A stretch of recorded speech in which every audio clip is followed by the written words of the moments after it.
Detective. And yesterday we talked about a number of different phone extractions, correct? Correct. And before you testify at a trial like this one, when you're presented with a particular report from a phone extraction to authenticate, is there anything that you do to confirm that report's accuracy? I do. And what is it that you do? So, in preparation for court, I will receive the selected items of interest that are going to be presented at court, regardless of which party submits them. I receive those well in advance so that I have an opportunity to I have the entire phone extraction report that I did, and then I can confirm the selected pages, confirm that those are in each phone extraction as we are planning to present them in court. So I have all of this material where I can do the review, make sure that these pages in fact come from this phone as part of the review and preparation process. Okay, and did you follow that process in this case? I did. And so for the exhibits that we discussed yesterday and the proposed exhibits that we're going to discuss today, did you confirm that those came from the phones that they're purporting to come from and they're not just some random document? I did. And I do that on all of the phones just to make sure that things don't get mixed up, or, you know, if a page from a different phone is put in with stuff from this phone. I just like to verify and make sure that I am able to testify accurately and that I have been able to review this to confirm it prior to coming to court. And yesterday, I believe we left off discussing a particular phone that's admitted into evidence as Exhibit 60. May I approach, Your Honor? Yes. And again, what's the evidence number associated with that particular phone? This is on tag number 90. And what's the evidence description of that phone? Blue Motorola cell phone belonging to Jaylin Brazier. And did you perform a forensic extraction of that phone? I did. And I'm holding what's been marked as proposed Exhibit 70. May I approach, Your Honor? Yes. Is proposed Exhibit 70 just a preliminary device information report from that specific phone? Yes, it is. And again, if you were to go into the overall report for that phone today and generate a device information report, would you get a document that looks substantially similar to that document that you're holding in your hand that's marked as proposed Exhibit 70? Yes.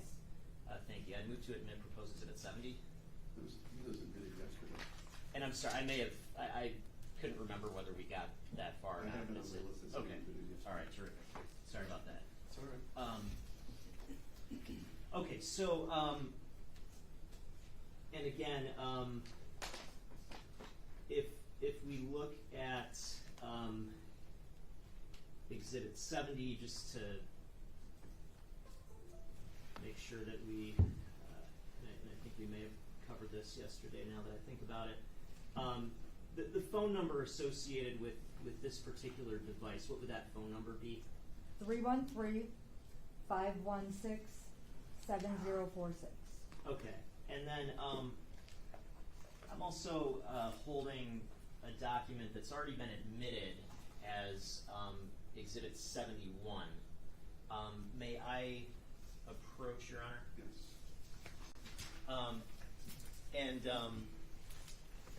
That particular document, is that a set of messages that came from this specific device? It is. And is that like a, let's see if we publish this really quick, 1 second. If we go to that document, is it fair to say that document skips some pages? So if we look at the first page, it's number 1, and the second page is number 8. Correct. And then the third page, it goes all the way to 103. Yes. And so this is just sort of a subset of the messages with a specific number on that phone? Yes. Okay. And again, just to be clear, if we go all the way down to the page that's labeled as 224, that includes this message that's highlighted in blue with a specific URL in there? Yes. Okay.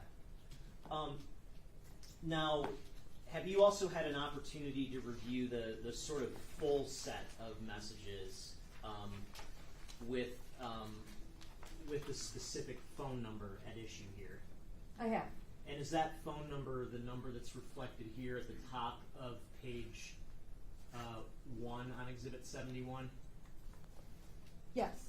Okay. The phone number ending in 6615. And so just to be clear, with these messages then would be messages between the device that you extracted and that external number ending Correct. 6615? Correct. Okay. Now I'm holding what's been marked as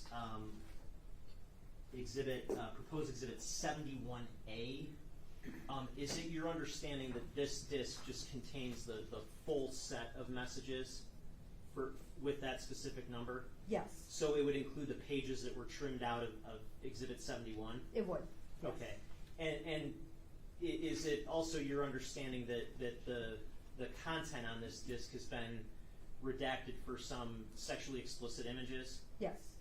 And again, other than those redactions, if you were to go into this phone extraction and run this report for messages with that number ending 6615 today, would you get a report that looks like what's on Exhibit 71A?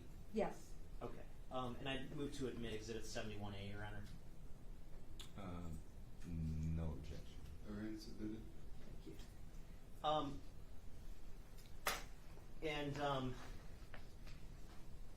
I'm not going to ask you any more questions about that particular report, but I'm also holding what's been marked as Exhibit 61. May I approach, Your Honor? Yes.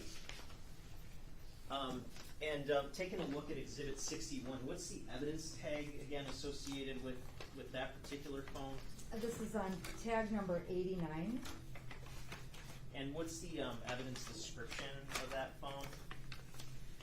A black Apple iPhone in a green and black case belonging to Jaylin Brazier. Okay, and along with the last phone that we talked about, is this another phone that you performed an extraction of last summer? Yes.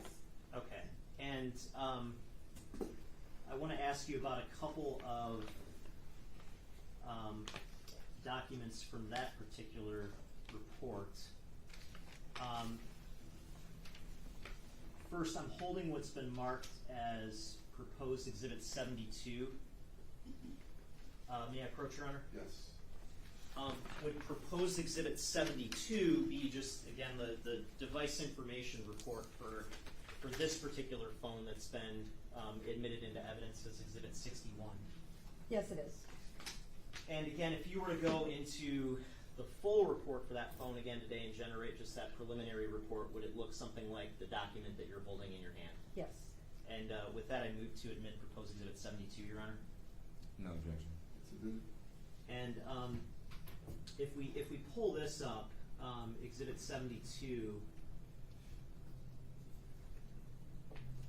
again, just looking at that sort of basic device information, we get, is there an Apple ID that's listed here? Yes, there is. And what's that ID? AbbaMicho24@gmail.com. Okay. And then if we, have you had an opportunity to look at some of the other content on that particular phone? Yes. And if we, I want to start with proposed exhibit 74. May I approach, Your Honor? Yes. What's proposed exhibit 74? This is from the data files section. This particular page lists 2 videos, and on the list of 2 videos, it just provides the name of the video, some of the metadata or embedded information about the video, and then just a little screenshot or snippet from the video to like the first frame of the video. And when it comes to a video, what do you mean by metadata? The metadata is information from within that video. So if you were to take a picture with your phone, it would include like the date and time that picture was taken. For the video, it will include, if you are the one taking the video, the information about when you took that video. If it's a download, when it was downloaded, so when it appears on your device.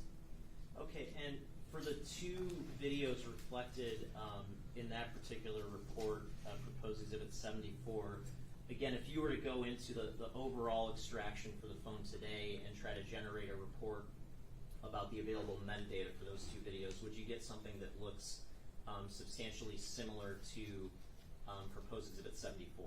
Yes. And is it fair to say, though, that the images have some redactions in there? Correct, yes. Okay. And I'm also holding what's been marked as proposed exhibit 86. May I approach your arm? Yes. And again, what would proposed exhibit 86 be? This is a page also from the data files. In this document, it's from the documents section. There are two items, both of them are PDF documents. Okay, and do those PDF files have a name? On here they are untitled 12 PDF and untitled 13 PDF. And again, does that report just show the available metadata for those two particular PDF files? Yes. And again, if you were to go into the overall extraction for the phone today and try to generate a report of the available metadata for those two PDF files, would you get something that looks substantially similar to proposed exhibit 86? Yes. Okay. And then did you also have an opportunity to look at the available web browsing data on this particular phone that we've been talking about? Yes. And I'm holding what's been marked as proposed exhibit 73. Is it your understanding that this disc contains a sort of full report of all the available browsing data that was available on that phone? Yes, that's correct. And similar to what we looked at yesterday for one of the other phones, does that just kind of show the names of the pages that were visited and the times of visits and things like that? Yes. And is it your understanding that what's on proposed exhibit 73 also contains a report that's filtered for the search term cousin that would limit basically just browsing data to the extent that that data includes the term cousin? Yes. Okay. And again, if you were to go into the overall report and generate those two reports again, would you get something substantially similar to what's on proposed exhibit 73? Yes, it would. Okay. I'm going to, with that, move for the admission of proposed exhibits 73, 74, and 86. Mr. Brown, any objection? No objection. Very good. Thank you. And I will, I'll reserve publication at this time, and I don't have any other questions. Harrison, do you have any issue?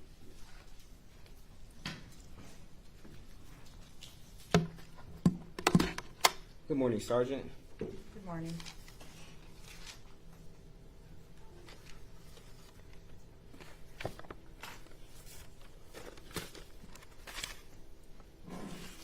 Now, you indicated that you do a number of extractions on phones? Yes. Okay. In this particular case, did you do more than one extraction on phones that you believe to be attributable to Mr. Brazier? Yes. Okay. And do you compare the different data that's extracted from each, I guess, extraction from the previous one to see if there's new information that may be garnered on a subsequent extraction? Are you referring to like a line to line? Yes, do you compare? So if you do an extraction the first time and then you do another extraction sometime later in the future, do you compare the different extractions to see whether or not it's substantially the same information or new information? No, I don't do a detailed line for line comparison with a new extraction. Okay. Is there a particular reason why you don't? Just curiosity. Not really. We would have presumably already reviewed the other one, or the first one, and there is a brief way to do kind of a comparison looking at the index, but to do like a line for line extraction, unless there was some major difference, then no, there wouldn't be. Okay.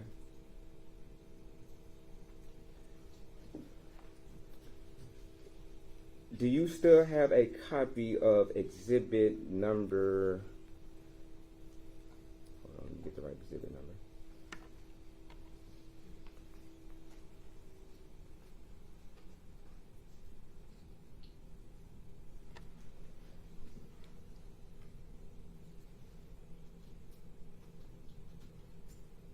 I believe it is 69. No.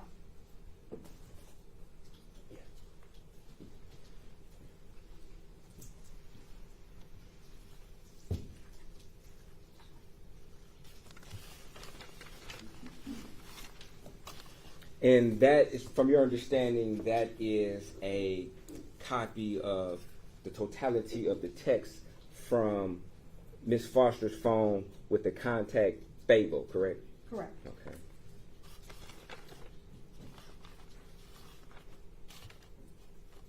If you could go to page 80.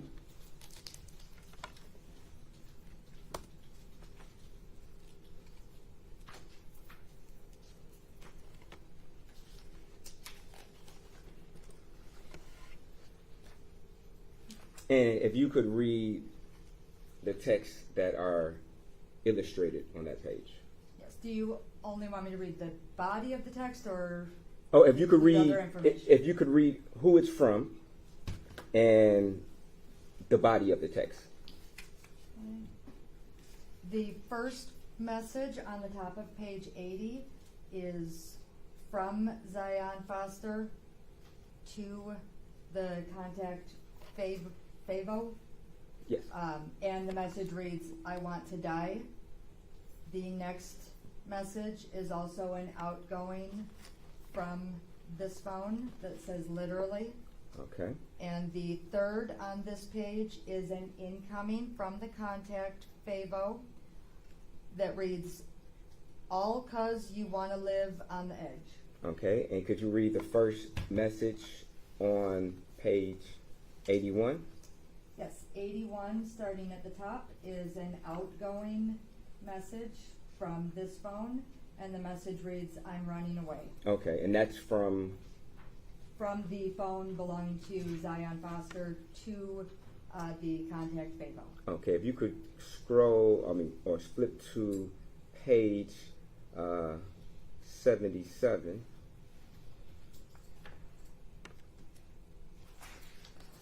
If you could read the last text message on page 77.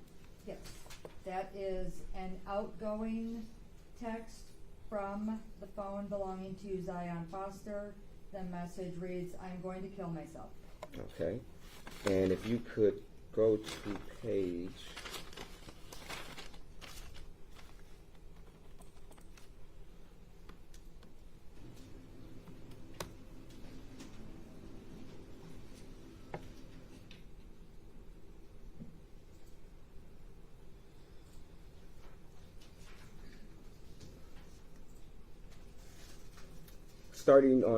635, if you could read the text on that particular page.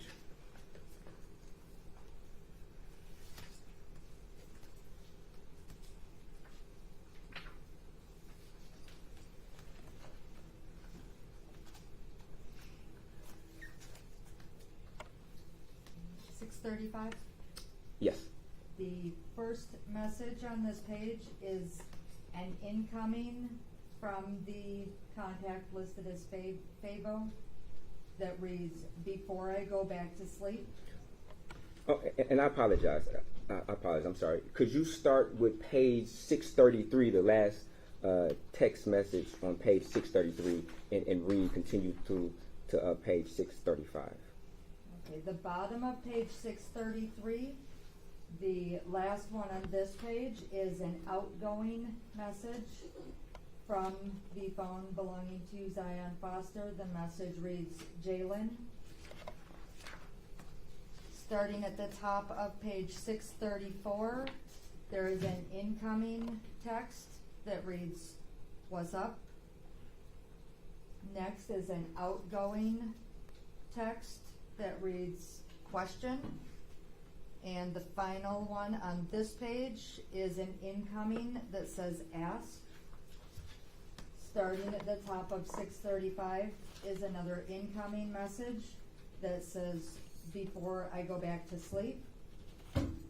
And the second one on page 635 is an outgoing message that says, "Oh yeah." And then the final one is another outgoing message that says, "It's AB Trina Hare." Okay, and if you could just read the text messages on 636. Starting at the top of 636 is an outgoing message that reads, "How do I ask if she wants it done?" The next is an incoming message. The message reads, "She said how much?" And then the final message on page 636 is another outgoing that reads, "What does she want done?" Okay.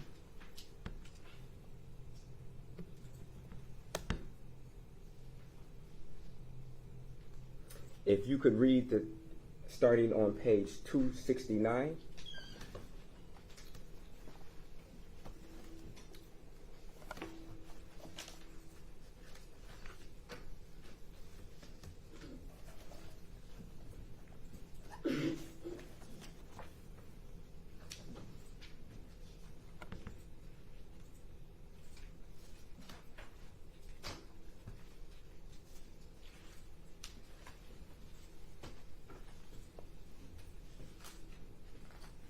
Right, on the top of page 269, would Yes. you like me to read the whole page? Yes. Starting on page 269, the top message is an outgoing message that reads, "YK, the ex I had you drive me to." Next is another outgoing message that reads, "We not supposed to be talking RN, but his uncle died." And the last one on this page is also another outgoing text that reads, and he want me to see him." Okay, thank you.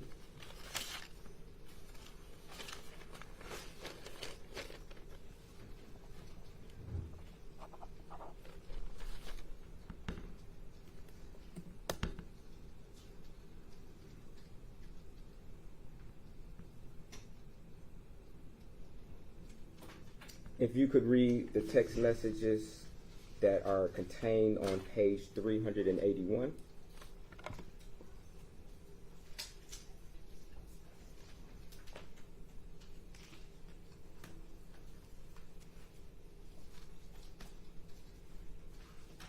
And 381, the first message is an outgoing message that reads, "Yeah." The second is also an outgoing message that reads, "I have a stress headache." And the final message on this page is also an outgoing message that reads, "And I'm upset, so I'm nauseous." Okay, and if you could read the text message contained on page 382. Starting at the top is an incoming message that reads, "Go to sleep, bro." The next is also an incoming message that says, "Good night, I'm going to sleep now, I hope you feel better." And the last on this page is an outgoing message that says, "I used to get sad at the person I am, and now I can't even cry." Okay, and it's from your understanding with the information, those two different page numbers, 381 and 382, consisted on the same day, correct? Correct. Okay. Now, Sergeant, did you have an opportunity to go through and examine Miss Foster's iCloud account? Not in any great detail. I did kind of do a preliminary scan. I looked through some of it, but I guess I don't follow the investigations as they continue. So I do the reviews or assist with an analysis as much as I can, but Okay. I may or may not have the details, so I kind of do a preliminary or a light analysis, I could say. Okay, and you didn't find any information or evidence to suggest that that particular iCloud was manipulated or certain things were deleted from there, did you? Deleted as in, the records are returned through a search warrant, so I just, we receive what is provided from the search warrant. If you mean deleted by me, if I'm looking at it, no. No. But the history of it, I couldn't tell you offhand. Okay, so nothing perked your antennas up, so to speak, as to anything being manipulated from that particular account, from your observation, correct? Not that I recall. Okay, fair enough.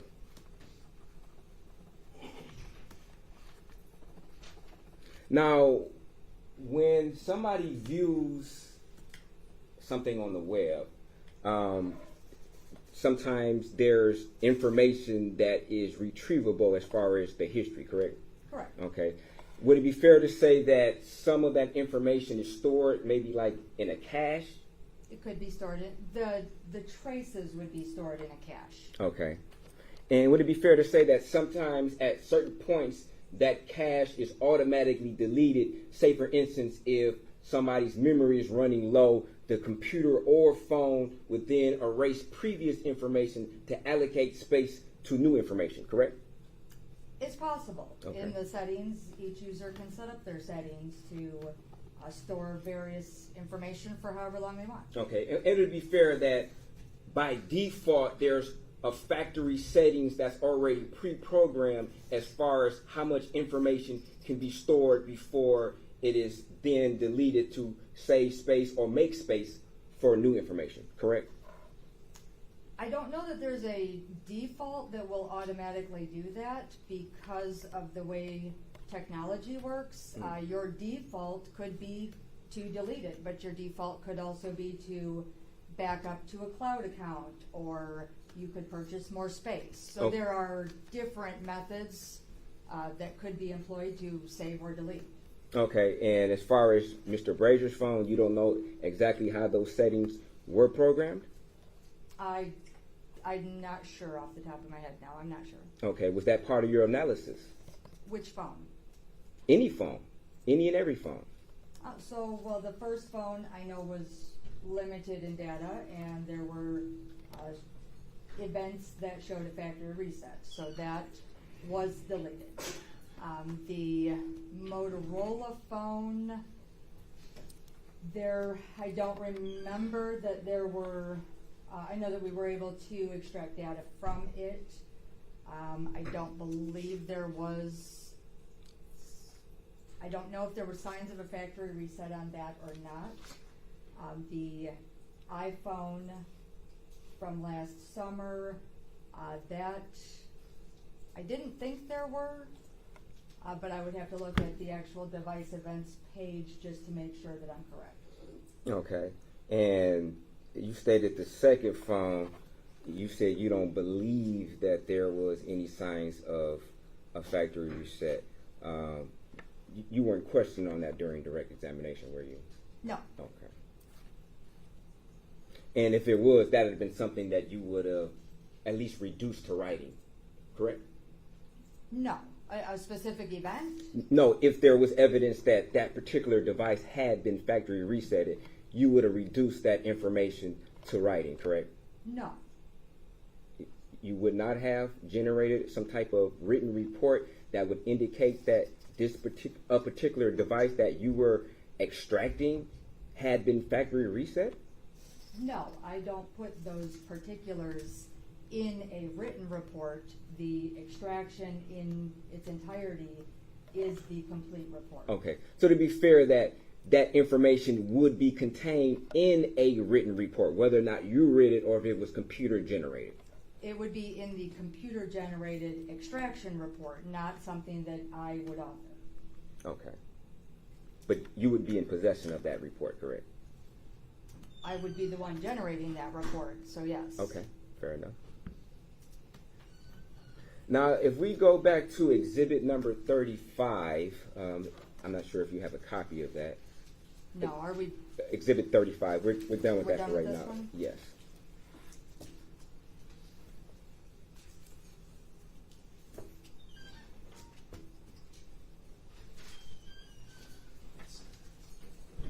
Okay, yeah, I can put it up.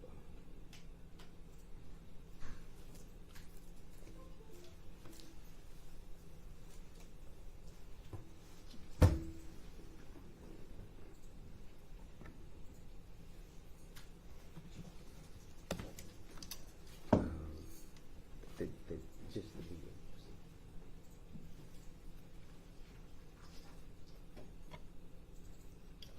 Now, Sergeant, this is, if we can go to page 36.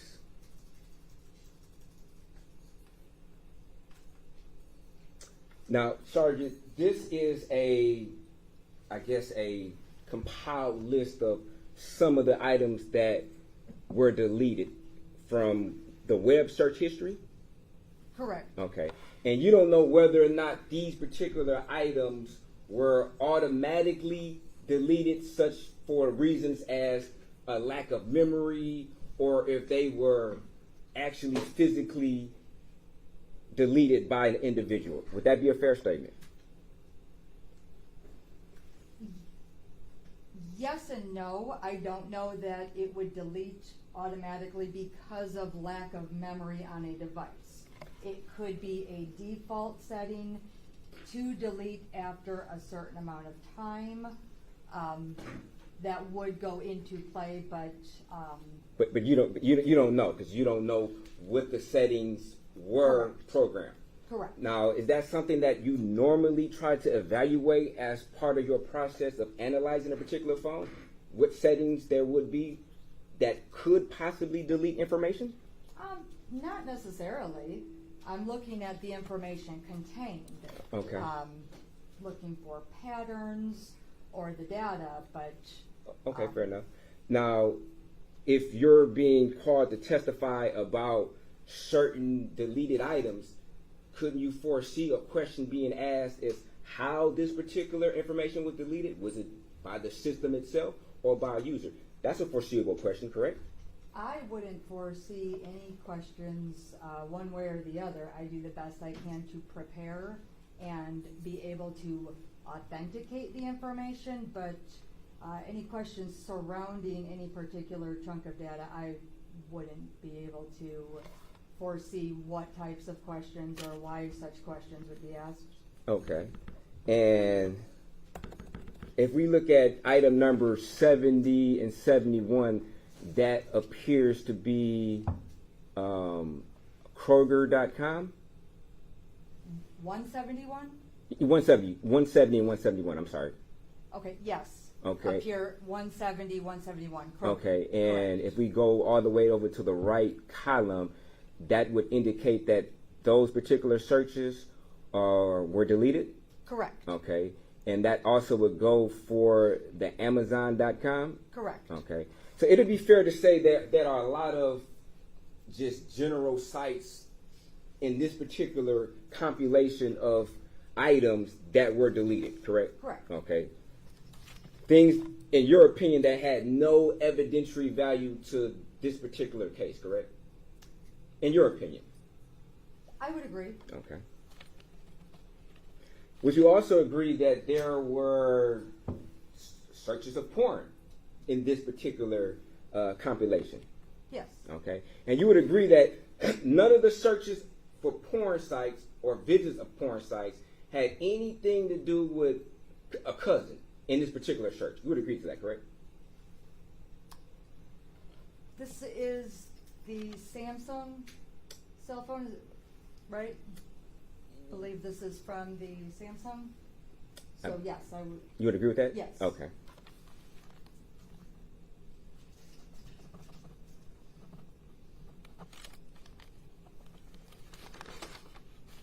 Now, as far as a factory reset, what steps would an individual have to take if they had Mr. Brazier's exact phone? Could you walk us through the steps? Sure. So within the settings section, there is an option to, and I don't remember the exact tab. Oh, so we don't want to might be under don't the speculate. Security tab. I can give you a general. Am I going to give every single by memory where in the settings? Okay. I'm not going to say I won't miss a step. Okay, that's fair enough. That's fair. So it'd be fair to say that you don't know every single step it would take in order for a factory reset to be completed, correct? I know every step, but for me to recite every step from memory and not go through the phone and show you, I wouldn't trust my memory. Okay. If I had the phone, of course I know the steps that would need to be taken. So in other words, if you had the phone in front of you, you could figure it out. You could figure a factory reset out, correct? Correct. But as far as articulating the steps, you wouldn't be in a position to do that right now, correct? I would not say that my memory is not going to skip a step, whether it's in a user setting or a security setting. The settings section contains a lot.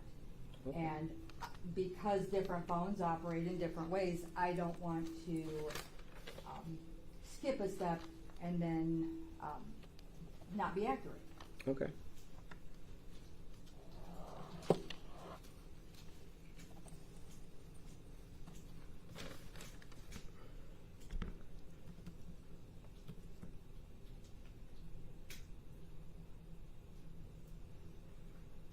And if we can go to 194, well, page 41, I'm sorry, item 194 on page 41. Is this 35B? Page 190, oh, item 194, I'm sorry. Yeah. Okay, now Sergeant, could you just identify for the record what items 194 and 195 are? Yes, these are from the webmd.com.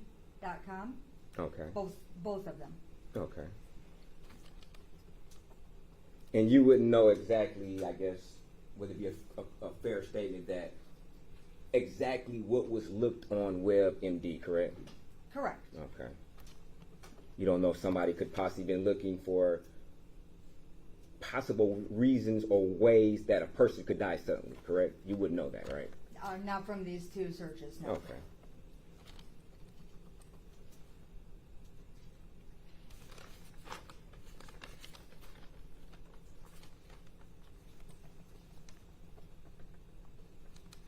You would know whether or not if somebody was looking if a certain drug could cause an overdose. You wouldn't know that, correct? From these two line items, no. Okay.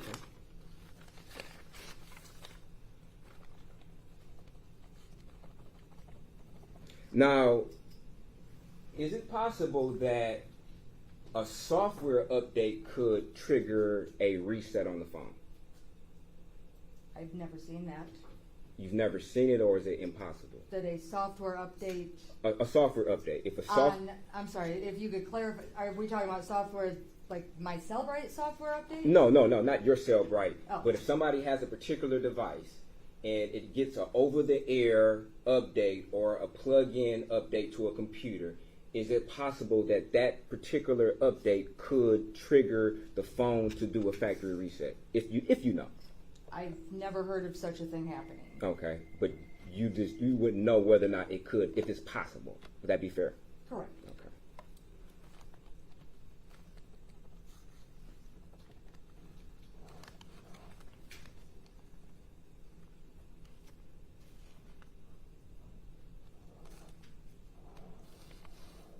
Now, you also stated that there are always limitations when it comes to trying to extract and gather information. What are your biggest challenges as far as that? Well, there's not always limitations, but there can be limitations. So some of the limitations that I was referring to are, like I said, with a brand new phone that has just been released, or a new update to a security feature or the software on a phone. Our programs are always playing the catch-up game, because once they have to release the update, and then we have to try to figure out workarounds. And when I say we, I'm referring to the software companies, the Cellbrite software. One of the biggest challenges that I would say we regularly experience are bypassing passcodes. So a phone, the program works where it can search for a passcode, but it's not always an immediate thing. Sometimes with a new update or a new phone, that particular make and model is not supported in my software to either find the passcode or bypass that passcode. So that can result in a delay. It is not impossible. It is just a delay until the software that I use catches up and can then work around that passcode or whatever is preventing access to that data. Okay. Now, you spoke about passcodes. Is it possible if an individual inputs the wrong passcode on a particular device enough times, could that possibly trigger a factory reset on certain devices? It could. Okay. And hypothetically, I mean, you would not know when you got a phone if, say, for instance, a previous law enforcement tried to get into that phone, put the wrong passcode in, and it triggered a factory reset. You wouldn't know that, how that happened, correct? Correct. Okay.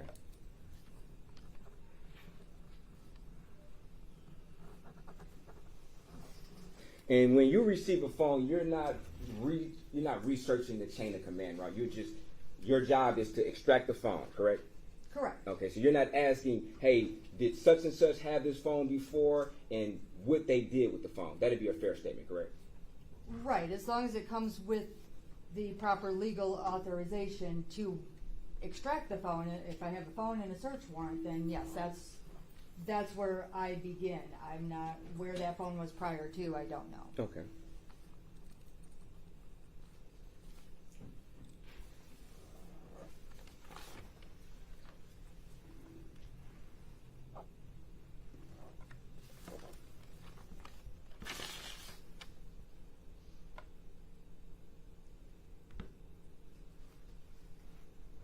I think that's one or two more questions.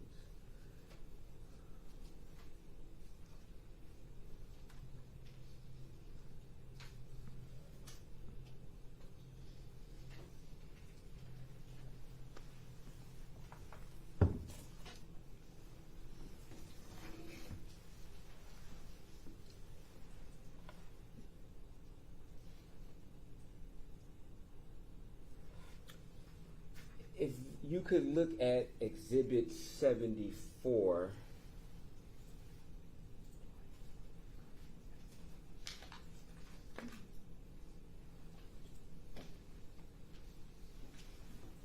Oh, you want to approach? Sure.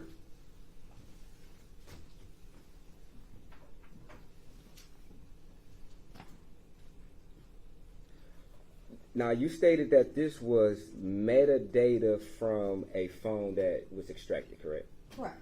Okay. Now, as far as, are you able to ascertain whether or not this was downloaded, or was it just watched, or what can you glean from the information that you are provided with, or you provided us? So in one of the columns listed additional file info, there is a source file which will show that the path that this particular, I'll just talk about line item 1. The path that this particular video was contained in was from the mobile documents, the cloud documents, which would indicate, I'm sorry,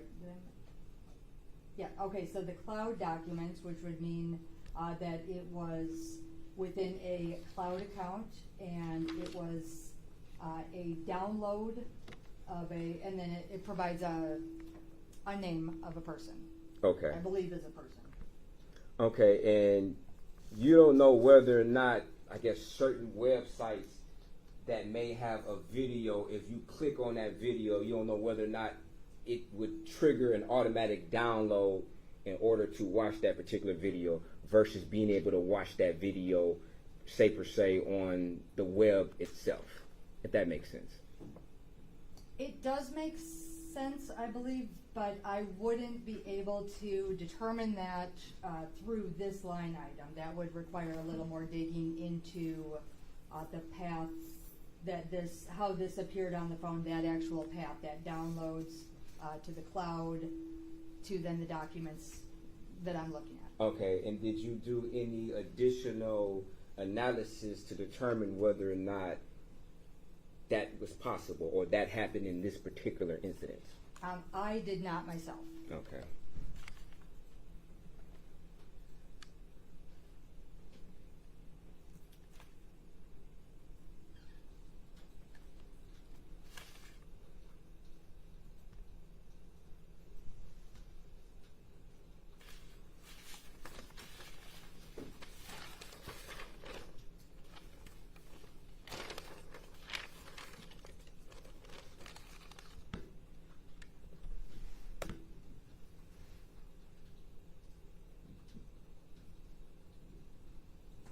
And just one more question in regards to if you could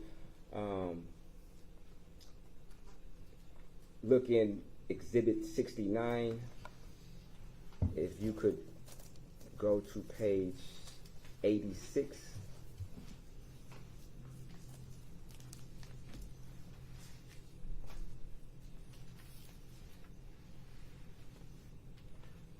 And if you could read the text messages that are contained on page 86.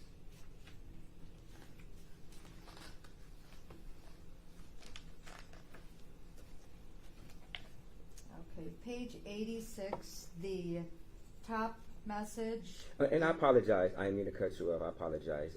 If you could start on page 84 and read through page 86, I apologize.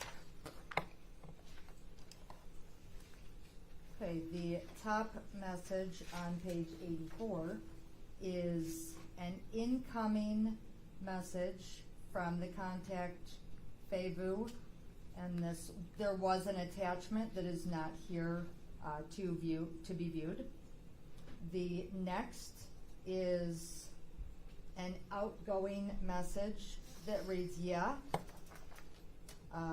The last on this page is another outgoing text message that you'd like me to continue editing. Yeah, you could read it for for what it says. I'm asking you if you I have no problem.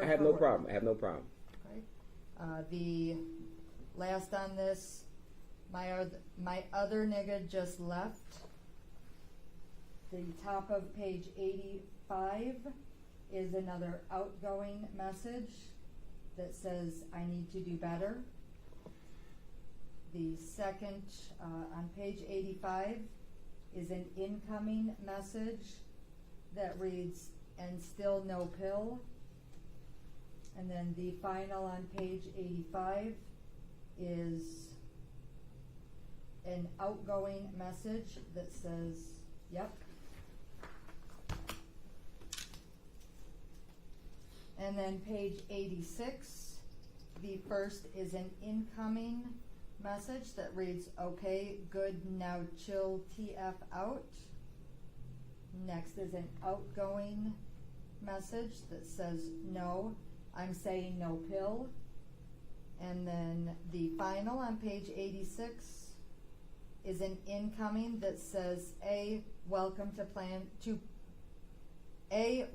parenthood. Thank you. Thank you, Sergeant. No further questions. Yes. Detective Markel, if you look at Exhibit 33 again, showing the device events from the defendant's first Samsung. Again, what was the date of the factory reset? January 7th, 2022. Okay, and then I want to briefly just show you, it's something that's been admitted already as Exhibit 20.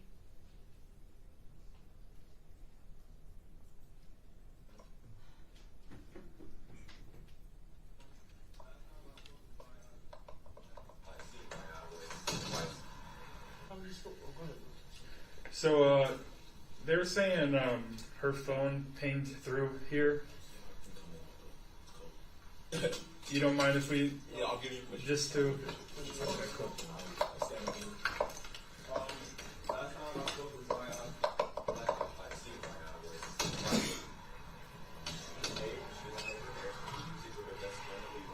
And do you see the date up here? What's that date? January 6th, 2022. Okay, so that would be the date before the factory reset? Correct. Okay, thank you. Nothing further. Any requests? No. Any questions from the jury? See the